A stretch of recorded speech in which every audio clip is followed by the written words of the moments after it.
My grandfather left me his entire estate, bypassing my entitled father and sister completely. Furious, they forged a deed to steal it, telling me to pack my bags. I didn't scream. I just waited. 2 days later, they returned with movers to find my attorney and the police waiting.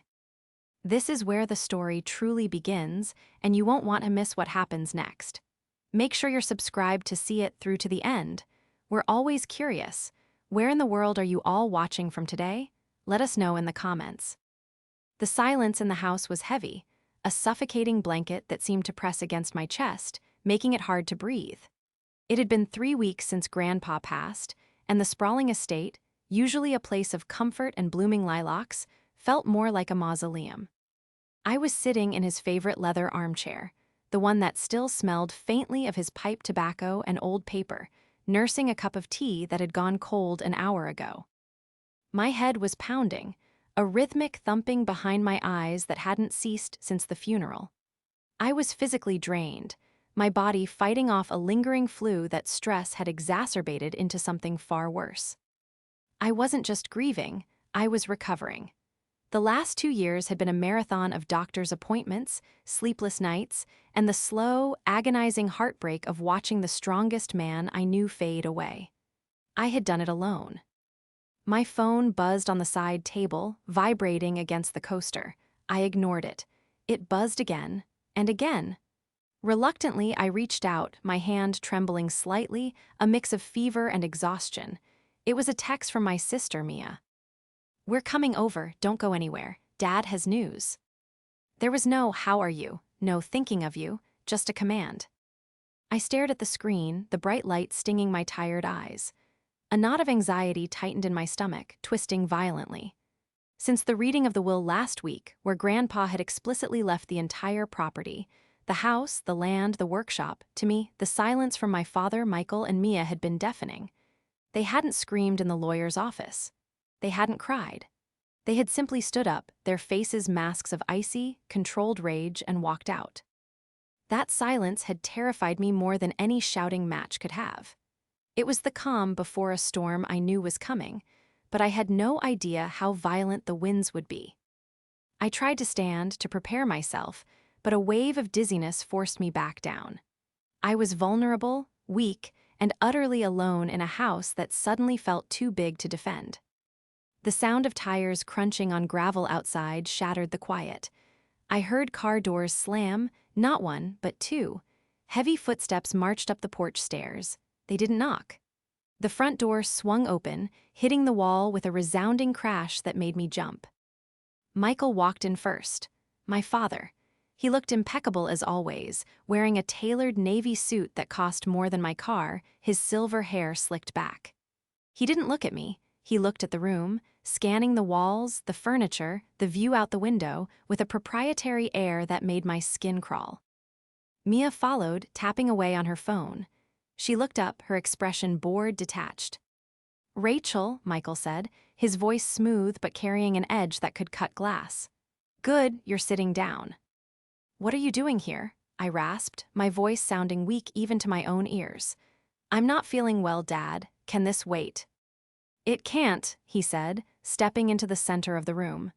He reached into his jacket pocket and pulled out a thick, folded document. He tossed it onto the coffee table in front of me. It landed with a heavy slap. "What is this?" I asked, staring at the paper. "It's a correction," Mia said, finally pocketing her phone. She walked over to the fireplace and picked up a porcelain figurine, inspecting it before setting it down carelessly. Grandpa was confused at the end. We all know that. Dad fixed it. I reached for the document, my fingers brushing the crisp paper. I opened it. The legal jargon swam before my feverish eyes, but the header was clear enough. Deed transfer. And there, at the bottom, was a signature. My signature. But I hadn't signed anything. "We transferred the deed to Mia's name this morning," Michael stated, his tone as casual as if he were discussing the weather. "The house, the land, everything, it's done. It's filed." This isn't real," I whispered, looking up at him. "I didn't sign this." Michael smiled, a cold, thin stretching of his lips that didn't reach his eyes. You were under a lot of stress, Rachel. You don't remember. You signed it to ensure the property stayed in the family, under capable management. You know you can't afford the taxes anyway. I want you out, Mia added, checking her nails. I have contractors coming on Monday to gut this room. It's too dark for my streams, so pack your stuff. You have until tomorrow. The room spun. The audacity, the cruelty, the sheer, calculated malice of it hit me harder than the grief. They were taking the one thing Grandpa had wanted me to have, the home where I had nursed him, the sanctuary I needed. They were kicking me out while I was sick, claiming I had signed away my inheritance. I looked at the forged signature again. It was a good forgery, but it was a lie. A criminal lie. You can't do this, I said, my voice shaking. It's done, Michael said, turning his back on me. Pack, Rachel, or we'll pack for you. The betrayal was worse than the diagnosis itself. The door didn't slam when they left. Michael closed it with a soft, definitive click that echoed with finality. The sound lingered in the empty hallway, a punctuation mark to their cruelty. For a long time, I didn't move. I sat frozen in the leather armchair, the forged document lying open on the coffee table like a venomous snake coil. The heat of the fever was still burning in my cheeks, but my blood ran cold. I could hear the engine of Michael's luxury sedan fading down the driveway, taking them away to celebrate their victory. I picked up the paper again. My hands were trembling violently now, not from illness, but from a rage so pure and hot it nearly blinded me. Transfer of deed. Grantee, Mia. Grantor, Rachel. I closed my eyes and let the memories of the last hour wash over me, analyzing every detail. I remembered the way Mia had looked at the living room. She hadn't seen the history, the memories of Grandpa reading by the fire, or the Christmas mornings we spent there before Mom died. She had seen a backdrop. She had seen content. She had mentioned gutting the room because it was too dark. She wanted to erase Grandpa. She wanted to erase me. And Michael, my father, I remembered the look in his eyes when he tossed the papers down. It wasn't just greed, it was contempt. He had always resented that I chose to be a landscape architect. Playing in the dirt, he called it, instead of joining his failing real estate ventures. He resented that Grandpa respected my work ethic and saw through Michael's flashy, debt-ridden lifestyle. I forced myself to stand up. My legs felt like lead, but I walked to the window. I looked out over the sprawling garden I had designed for Grandpa 3 years ago, the rows of hydrangeas now dormant for the winter, the old oak tree standing sentinel by the gate. This land was in my bones. My phone buzzed again, another text from Mia. Don't take the curtains in the master bedroom, I like those, and leave the antique mirror in the hall. I stared at the message. She was already decorating. She was already living here in her mind. She thought I was broken. She thought I was the same quiet, compliant daughter who used to apologize for taking up space. She thought that because I was sick and grieving, I would just roll over and die. I let out a breath I didn't realize I had been holding. It came out as a ragged laugh. They thought they had won because they had a piece of paper. They thought they had won because they knew how to lie and cheat and bully. But they had forgotten one crucial thing. I wasn't just a grieving granddaughter. I was a meticulous professional who dealt with contracts, land surveys, and property law every single day of my life. And more importantly, I had listened to Grandpa. 6 months ago, on a rainy Tuesday, Grandpa had called me to his bedside. He was lucid then, his eyes sharp despite his frailty. He had grabbed my hand with a surprising strength. Rachel, he had said, his voice raspy. Your father, he's desperate. When I'm gone, he will come for this place. He thinks it's his birthright. He thinks he can bully you. I can handle him, Grandpa, I had promised. No, he had shook his head. You need armor, real armor. Promise me you'll do exactly what I say when the time comes. I had promised, and I had kept that promise. I looked at the forged document again. It was dated yesterday. They had filed it yesterday. A small, grim smile touched my lips. I walked over to the desk in the corner, my workspace, and opened the bottom drawer. It was locked, but I had the key around my neck. Inside was a sleek, black folder. I didn't open it. I didn't need to. I knew exactly what was inside.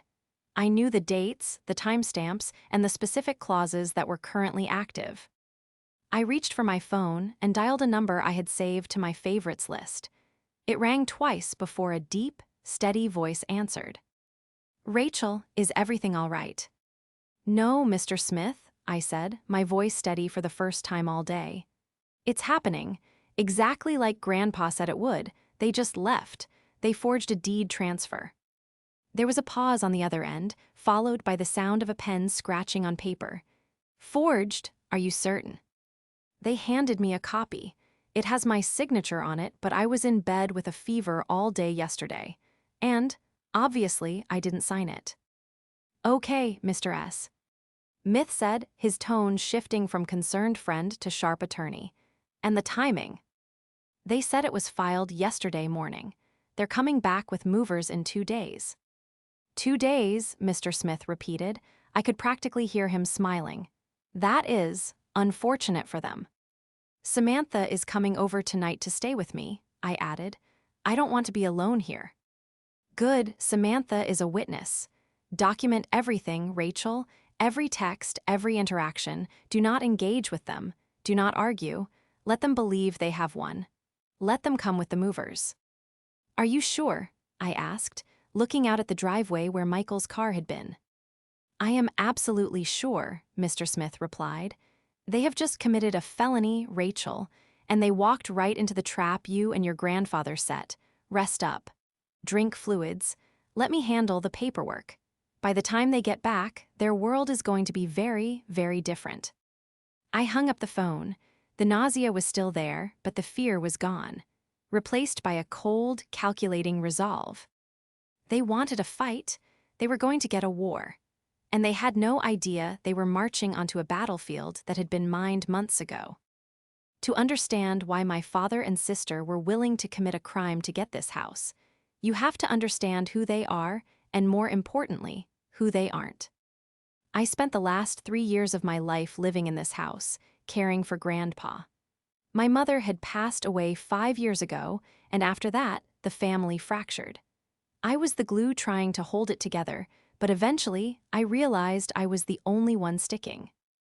When Grandpa was diagnosed with congestive heart failure, I moved in. I was working full-time as a landscape architect, designing city parks and private gardens, but I moved my office to the guest room so I could be there for him. I managed his medications, cooked his meals, drove him to every specialist appointment, and sat up with him during the terrifying nights when he couldn't catch his breath. Where were Michael and Mia? Michael was busy. He was always busy. He called himself a business magnate, but in reality, he was a serial entrepreneur of failed ideas. He bounced from one get-rich-quick scheme to another, luxury car flipping, cryptocurrency startups, high-end appliance rentals. He lived a life of least luxury. He drove a Porsche he didn't own, wore suits he bought on credit, and lived in a condo that was constantly under threat of foreclosure. He viewed Grandpa not as a father, but as a bank. Every visit he made, which were rare, maybe once every 2 months, ended with him asking for a bridge loan that he never intended to pay back. Grandpa had cut him off 2 years ago. That was when the resentment truly started. Michael stopped visiting altogether. He would call me, drunk, ranting about how I was poisoning the old man's mind against him. He didn't care about Grandpa's health. He cared about the inheritance he felt was being withheld from him. And then there was Mia, my younger sister. Mia was 26 going on 16. She had never held a traditional job for longer than 3 months. She described herself as a lifestyle curator on social media. She had a modest following, mostly bought bots, but she lived her life as if she were a celebrity. To Mia, everything was content. A funeral was an outfit opportunity. A hospital visit was a chance for a sad selfie with a caption about resilience. She had visited Grandpa exactly twice in the last year. Both times, she spent the entire visit on her phone, complaining that the Wi-Fi in the old, creepy house was too slow. She had asked Grandpa, to his face, if he planned to sell the ugly, antique furniture before he died, because she wanted to turn the living room into a yoga sanctuary. Grandpa, sharp as a tack until the very end, saw right through them. "They are vultures, Rachel," he had told me one evening, watching a storm roll in over the hills. "They circle and they wait. They don't know how to build anything. They only know how to consume."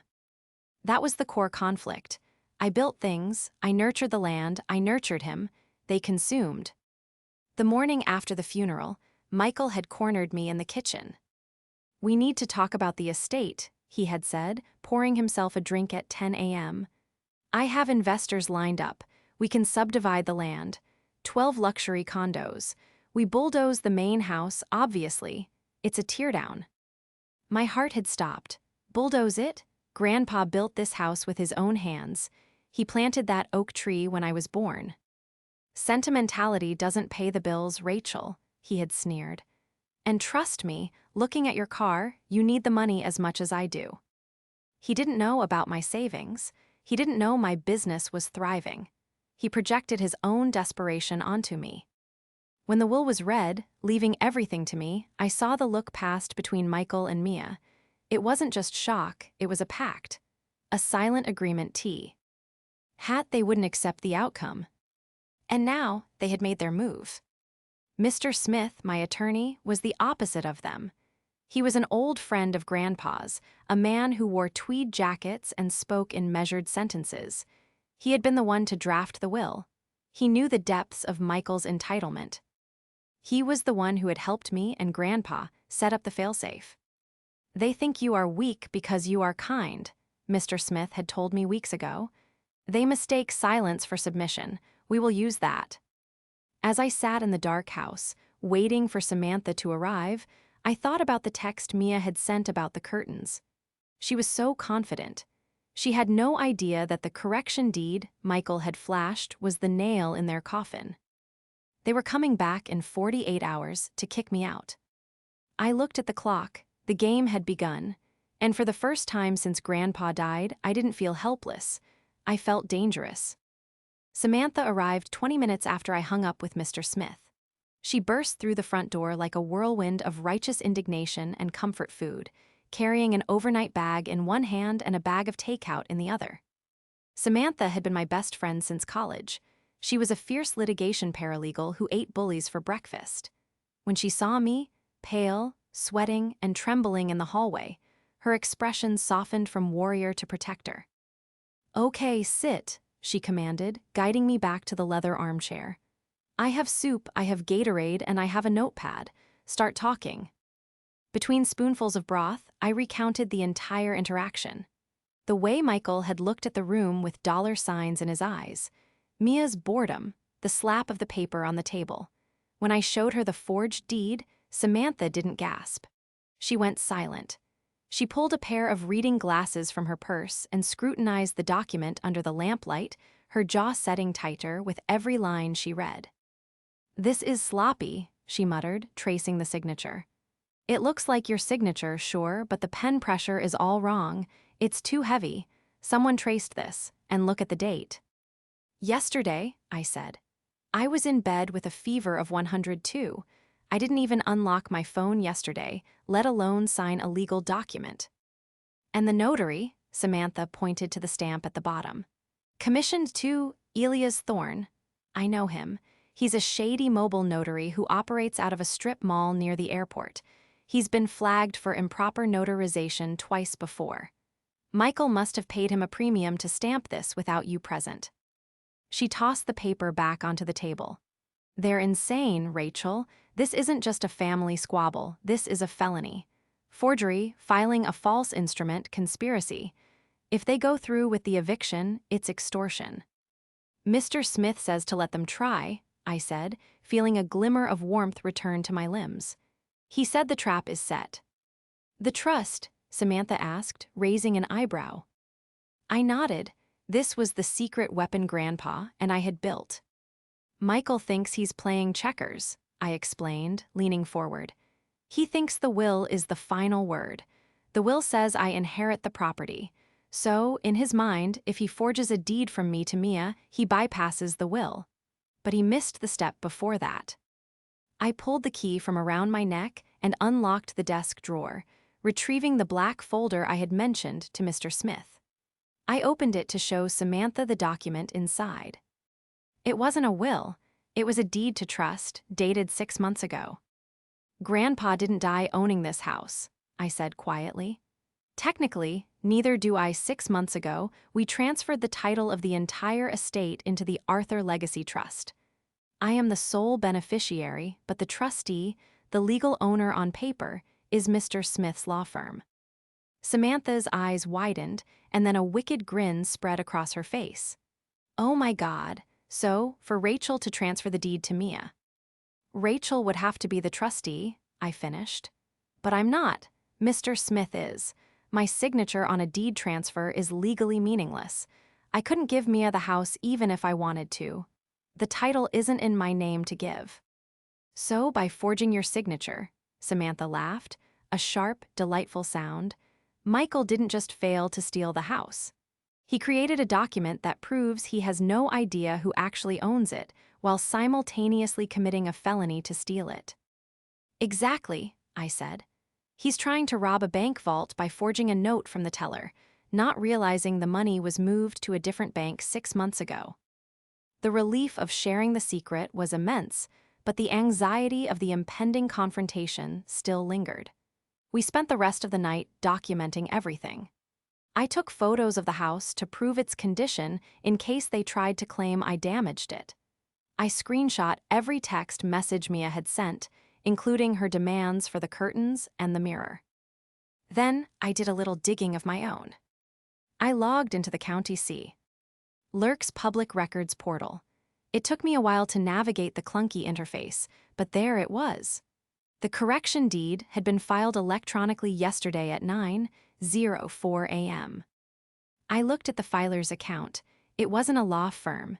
It was a generic LLC called Future Forward Holdings. Look at this, I waved Samantha over. I've seen this LLC name before. I opened my email archive and searched Future Forward.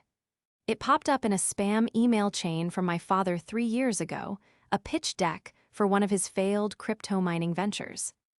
He filed it himself, I whispered. He didn't even use a lawyer. A lawyer would have run a title search and seen the trust. He did this cheap, and he did it fast. He's desperate, Samantha noted, looking at the screen.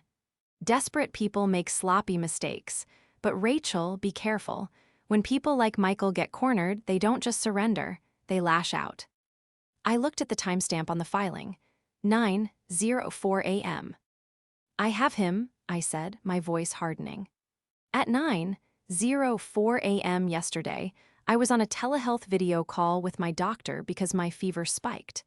I have a digital timestamp of my face in this bed, miles away from that notary. The trap wasn't just set. It was steel-jawed, and Michael had already stepped right into the center of it. The next morning, the deadline loomed over the house like a storm cloud. The fever had finally broken, leaving me weak but clear-headed. I spent the morning packing small, valuable items, not because I intended to leave, but because I didn't want them damaged in the scuffle I knew was coming. Around noon, my phone rang. It was Michael. Samantha was in the kitchen making coffee. She froze, nodding at me to answer it. I put it on speaker. Hello, Dad. Rachel, his voice was deceptively jovial, the fake warmth sickeningly thick. I'm just calling to coordinate. The movers are scheduled for tomorrow morning at 8:00 a.m. sharp. Mia is very excited to get her measurements done. I'm not leaving, Dad, I said, keeping my voice calm and level. The silence on the other end was brief but heavy. Excuse me. I said I'm not leaving. I didn't sign that deed. We both know I didn't. Michael let out a short, derisive sigh. Rachel, sweetheart, we've been over this. You're confused, you're sick, you signed it. Don't make this difficult. If we have to get the sheriff involved to remove you, it's going to be embarrassing for everyone, especially for your little gardening business. It's landscape architecture, I corrected automatically. And go ahead, call the sheriff. You're being selfish. His voice dropped an octave, the pleasant mask slipping. Mia needs this start. You have your career. You have your savings. This property is worth over $1 million. Do you really think you deserve all of that just because you changed his diapers for a few months? The cruelty of it took my breath away. I didn't do it for the money. I did it because he was my grandfather and he was dying. You wouldn't understand that. I understand that you're forcing my hand, Michael snapped. Here is the deal. You pack your bags, you leave the keys under the mat. In exchange, I will give you $10,000 cash to help you get settled in an apartment. That is a generous offer. It's more than you deserve after the way you manipulated him. $10,000, I repeated, for a $1.2 million estate. It's a settlement, he insisted. Take it or leave with nothing. I looked at Samantha. She gave me a thumbs up. It was time to pull the first thread. I know about Elias Thorne, I said. The line went dead silent. I know he notarized the deed, I continued, my heart hammering against my ribs. I know he operates out of a strip mall, and I know you filed the deed through Future Forward Holdings. Tell me, Dad, does Elias know that I was on a recorded video call with Dr. Henderson at the exact minute he claims I was in his office signing papers? You're lying, Michael stammered. The confidence was cracking. You're bluffing. I don't bluff, I said, channeling every ounce of Grandpa's stern authority. You forged my signature. That is a felony. If you come here tomorrow, you are walking into a disaster. You ungrateful little brat, Michael exploded, his voice distorted by rage. I am your father. That house is mine. It should have been mine 20 years ago. You think a video call is going to stop me? I have the deed. I have the legal title. You are a squatter, and tomorrow you are going to be thrown out on the street like trash. Are you sure about that? I asked softly. I will ruin you, he hissed. I will sue you until you can't afford a pack of seeds. Be gone by 8 a.m., or I'm bringing the police to drag you out. He hung up. I stared at the phone, my hand shaking slightly. But it wasn't fear anymore. It was adrenaline. He took the bait, Samantha said, her eyes gleaming. He's panicked. He's going to rush. He's not going to double-check anything, because his ego won't let him believe he made a mistake. He threatened to bring the police, I said. Good, Samantha replied. Let him. It saves us the trouble of calling them ourselves. We spent the rest of the day fortifying our position. Mr. Smith arrived late in the afternoon, looking grim but determined. He carried a briefcase that looked like it contained nuclear codes. I heard the recording of the call, Mr. Smith said, setting his briefcase on the dining table. He admitted to the filing. He admitted to the motive. We have him. Is the sheriff ready? I asked. Sheriff Miller is an old fishing buddy of your grandfather's, Mr. Smith said with a tight smile. He has seen the trust documents. He knows the situation. He will be parked down the road tomorrow morning. When I give the signal, he will come up the driveway. What do I do? I asked, looking around the living room. It felt strange to be plotting a sting operation in the place where I used to play checkers with Grandpa. You open the door, Mr. Smith said. You stand your ground, you let them show their hand, and then we show ours. That night, I barely slept. I lay in bed listening to the wind howl around the eaves of the old house. I thought about Grandpa. I thought about how hard he had worked to keep this land, to build this legacy. He knew Michael would destroy it. He knew Mia would sell it for parts. He had trusted me to be the guardian. Tomorrow, I would prove that he was right. The morning of the eviction broke with a deceptive beauty. The sun was shining, the birds were singing, and the frost on the lawn glittered like diamonds. It was a perfect day for a family reunion or a family destruction. At 7:30 a.m., Mr. Smith arrived. He parked his car around the back, hidden behind the detached garage. Samantha parked her car down the street so the driveway would look empty, inviting them in. We set the stage. I sat in the living room, dressed not in pajamas, but in my site visit clothes, dark jeans, work boots, and a structured blazer. I wasn't the sick victim anymore. I was the architect of their downfall. Mr. Smith set up his command post at the dining room table, just out of sight from the front door. He laid out the documents: the original will, the deed to trust, the certificate of trust, the affidavit from my doctor regarding the telehealth call, and the printout of the forged deed Michael had filed. It was a spread of evidence that would bury them. At 7:55 a.m., the caravan arrived. I watched from behind the sheer curtains. Michael's luxury sedan led the way, followed by Mia's bright white convertible. Behind them rumbled a massive, boxy moving truck. It was obscene. They had brought a crew of 4 movers. They were planning to strip the house bare in a single day. I felt a surge of nausea, but I pushed it down. Stick to the plan. I heard them getting out. Mia was laughing, her voice carrying through the thin glass. I want the big bedroom, obviously, but we can turn the study into a glam room. Just get the movers started on the heavy stuff downstairs, Michael's voice barked. I want the living room cleared first. They didn't even knock. The front door handle jiggled, then turned. They walked in as if they owned the place, because they truly believed they did. Rachel, Michael shouted, stepping into the foyer. Time's up, I hope you're packed. Mia breezed in past him, holding a Starbucks cup. Ugh, it still smells like old people in here. We need to rip out these carpets immediately. I stepped out from the hallway, stopping in the center of the living room rug. I stood tall, my hands clasped behind my back to hide the slight tremor in my fingers. Good morning, I said. They stopped. Michael looked at me, scanning the room. He saw that nothing was packed. The knickknacks were still on the shelves, the rugs were still on the floors. His face turned a shade of purple that clashed with his tie. I told you, he snarled, stepping forward aggressively.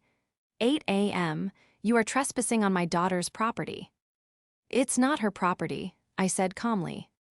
I have the deed. Michael reached into his jacket and pulled out the same forged document, waving it in the air. It is filed with the county. It is legal. Now get out, or I will have these movers throw your things on the lawn.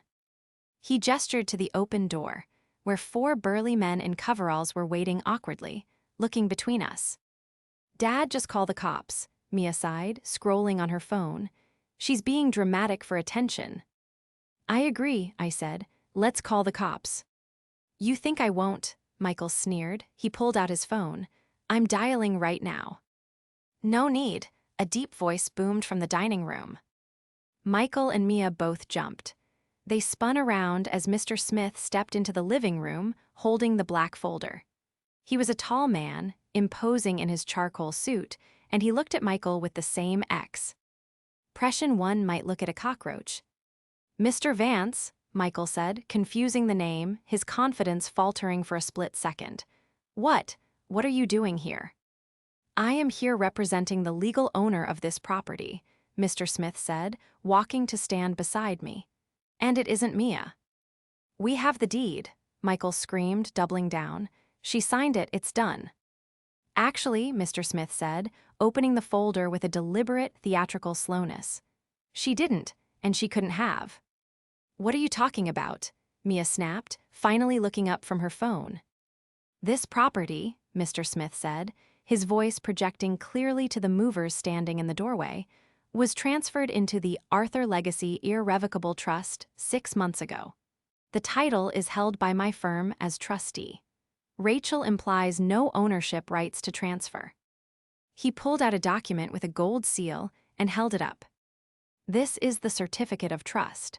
It proves that as of yesterday, when you allege Rachel signed this deed, she did not own the house. Therefore, the deed you filed is void on its face. Michael went pale. His mouth opened and closed, but no sound came out. He looked at the paper in his hand, then at Mr. Smith. That's a lie, Michael whispered. Grandpa wouldn't. But that's not the only problem, Mr. Smith continued, relentless. Since the deed you filed claims to be signed by Rachel, and we have proof the property wasn't hers to sign, we are left with only one conclusion: forgery. Mr. Smith signaled to the window. Outside, blue and red lights flashed against the living room walls. The silence in the room was absolute. Mia dropped her Starbucks cup. It hit the floor with a wet thud, coffee splashing over her pristine white sneakers. You filed a forged federal instrument, I said, stepping forward, my voice ringing with a power I didn't know I possessed. You tried to steal a $1.2 million asset, and you did it so sloppily that you didn't even check who owned the house. The front door opened wider. Sheriff Miller walked in, his hat in his hand, his face stern. 2 deputies stood behind him. Michael, the sheriff said, his voice heavy with disappointment. Mia, I think we need to have a conversation about this paperwork. The movers looked at each other. Boss, one of them said to Michael, are we moving anything? No, I answered for him. Nobody is moving anything, except maybe my father. Michael looked at me. The arrogance was gone. The entitlement was gone. In his eyes, I saw the terrified realization of a man who had gambled his entire life and lost. He was pale, ghostly pale. Rachel, he croaked, his voice trembling. Please, it was a misunderstanding. Are you sure about that? I asked, repeating the question I had asked myself days ago. I held up the folder. Because the district attorney is going to find it very easy to understand. The silence that followed my question, are you sure about that, was heavy enough to crush bones. The living room, usually a sanctuary of dust motes and quiet memories, had transformed into a courtroom, and the verdict was hanging in the air like smoke. Michael stood frozen, his hand still half raised with his phone, the screen dark. His face, usually flushed with the confidence of a man who believed the world owed him a living, had drained of all color. He looked from the sheriff to Mr. Smith, and finally to me. In his eyes, I didn't see remorse. I saw a frantic calculation.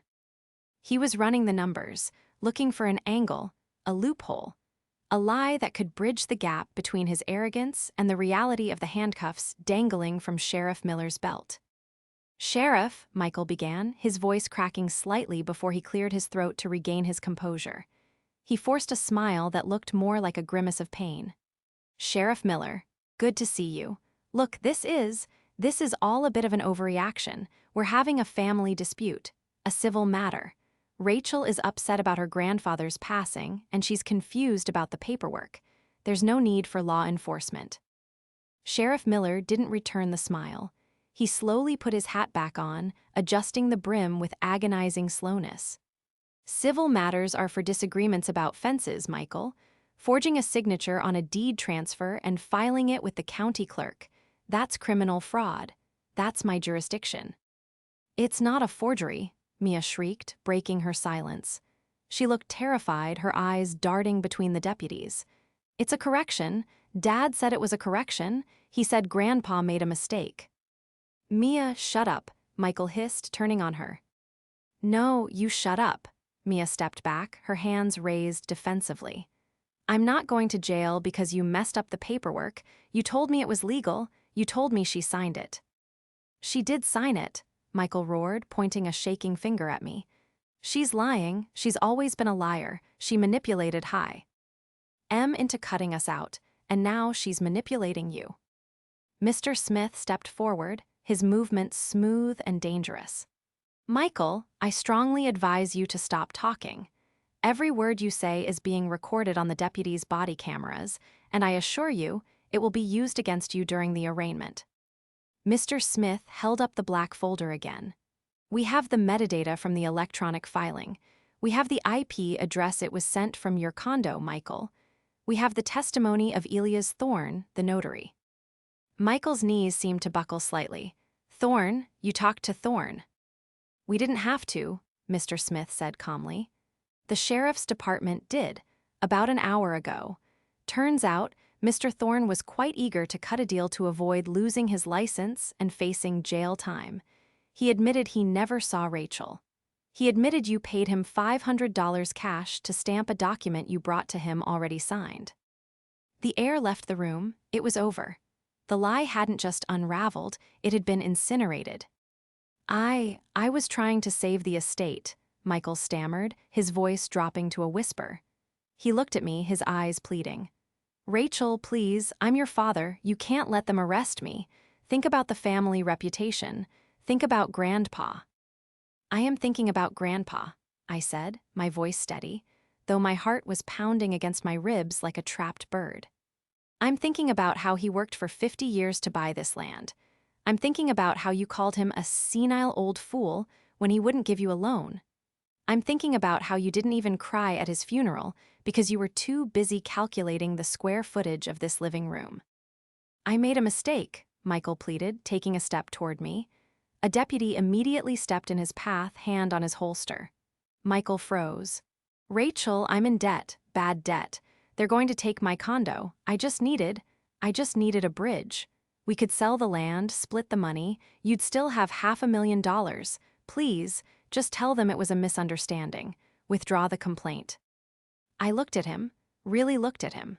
For years, I had seen him as a giant, a figure of authority I had to please. Now, I saw a small, desperate man in a suit he couldn't afford, begging his daughter to help him commit a crime against her own inheritance. It wasn't a mistake, Dad, I said softly. It was a choice. You chose to steal. You chose to try and make me homeless. And now you have to choose to face the consequences. I turned to the sheriff. I'm pressing charges. Okay, Sheriff Miller said, nodding to his deputies. Michael, Mia, turn around and place your hands behind your backs. Me? Mia screamed, backing into the antique hallway mirror. Why me? I didn't file it. I just wanted the house. You're listed as the grantee, Mr. Smith noted dryly. And you're here, attempting to execute an eviction based on a fraudulent document. That makes you an accessory to the conspiracy, at the very least. You can explain your level of involvement to the judge. As the deputies moved in to cuff them, the lead mover, a burly man with a clipboard who had been watching the entire drama unfold with wide eyes, cleared his throat. Excuse me, the mover said, stepping into the room. The room fell silent again, save for the metallic click-click of handcuffs being tightened on Michael's wrists. Yeah, the mover continued, looking at Michael. We have a contract here. Minimum 4-hour charge for the crew and the truck, plus the cancellation fee since we're obviously not moving anything. That comes to $850. I need payment now. Michael, his hands cuffed behind his back, looked at the mover with sheer hopelessness. My wallet, it's in my back pocket, but the card might not. The mover sighed, a heavy, tired sound. Right, card declined. Michael looked down at his shoes. Great, the mover muttered. Another deadbeat. He looked at me. Sorry to bother you, ma'am. We'll send the bill to the address on file, which is his condo. Likely not for long. Samantha piped up from the kitchen doorway, where she had been watching with a satisfied smirk. Just get them out of here, I whispered, the adrenaline finally starting to crash, leaving me shaking. The walk to the police cars was a spectacle. In our small town, police lights in a driveway attract attention. Neighbors had gathered at the end of the long driveway, standing by their mailboxes, watching. They saw Michael, the man who always bragged about his business empire, being guided into the back of a cruiser, his head hung low. They saw Mia, the lifestyle influencer, sobbing hysterically, her mascara running in dark streaks down her face, begging the deputy not to put her in the dirty car. I stood on the porch, wrapped in a blanket Samantha had brought me, and watched them go. As the cruisers pulled away, kicking up dust, Mr. Smith walked. Ed over and stood beside me. He didn't say anything for a long moment. He just watched the dust settle. Your grandfather knew, Mr. Smith said quietly. He hoped he was wrong. He hoped Michael would change, but he knew. I feel sick, I admitted, clutching the blanket tighter. I just sent my father and sister to prison.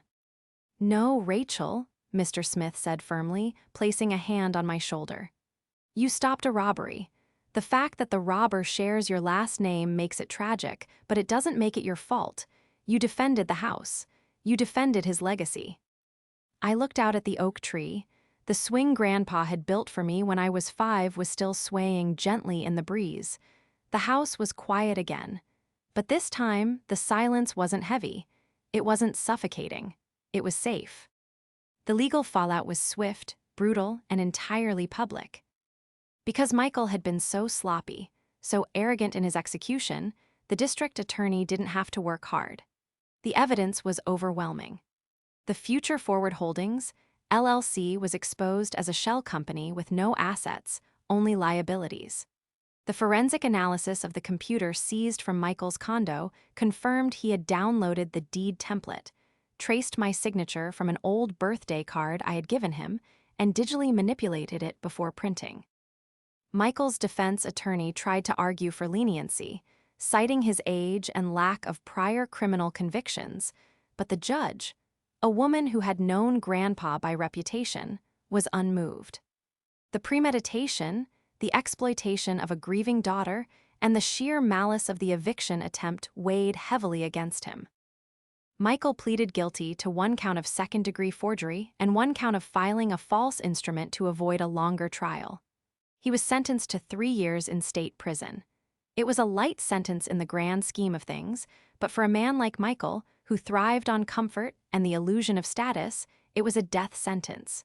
His condo was foreclosed on. His investors vanished. His reputation was incinerated. Mia fared slightly better, legally speaking, but socially she was ruined. She cut a deal, testifying against Michael to avoid jail time. She claimed she was coerced, a naive victim of her father's scheming. The court bought it enough to give her 5 years of probation and 500 hours of community service, but the court of public opinion was less forgiving. When the news broke, our local paper ran the headline "Local Heiress Battles Family Fraud Scheme." Mia's online following imploded. It turns out, brands don't want to partner with influencers who are on probation for property fraud. Her curated lifestyle was exposed as a sham. She had to move in with a friend in a neighboring state, working a retail job to pay off her legal fees. She sent me one letter, about 2 months after the arrest. It wasn't an apology. It was a request for money. I burned it in the fireplace without finishing it. As for me, I spent the first month in a daze. The adrenaline that had sustained me through the confrontation faded, leaving behind a deep, aching exhaustion.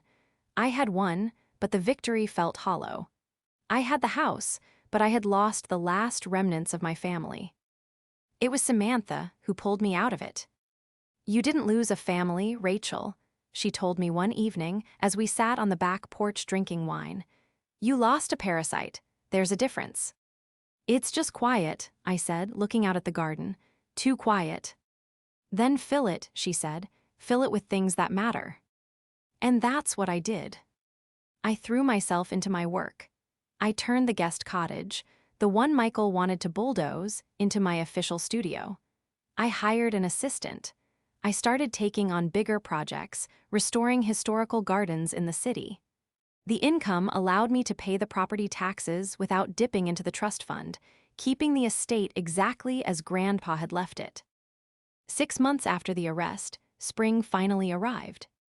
I was out in the garden, kneeling in the dirt, planting a new bed of peonies along the walkway.